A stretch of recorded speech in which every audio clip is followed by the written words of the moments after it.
Həmid müəllim, sonralar Heydər Əliyevin etimadı daha da artdı. Hətta Naxçıvana aid məsələlərdə yerli rəhbərliyə deyil, sizə etibar edirdi.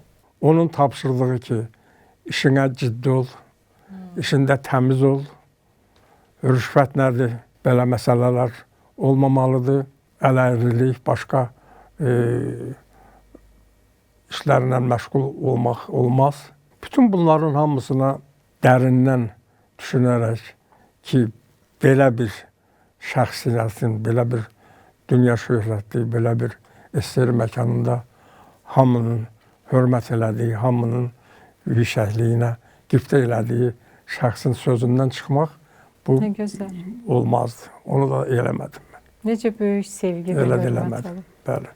Nə gözəl. Heydər Əliyev dayaqsız adamlara, təmiz adamlara, saf əqidəli adamlara dayaq durdu. Mən bu günləri fəxr edirəm ki, yüzlərlə cəza alanlar ki, milyonları var. Yüzlərlə cəza alanlar, tutulanlar ki, rüşvətlə, korrupsiya ilə məşğuldurlar.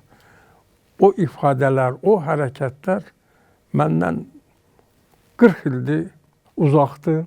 87-ci ildə məni tutduğum vəzifədən azad elədilər.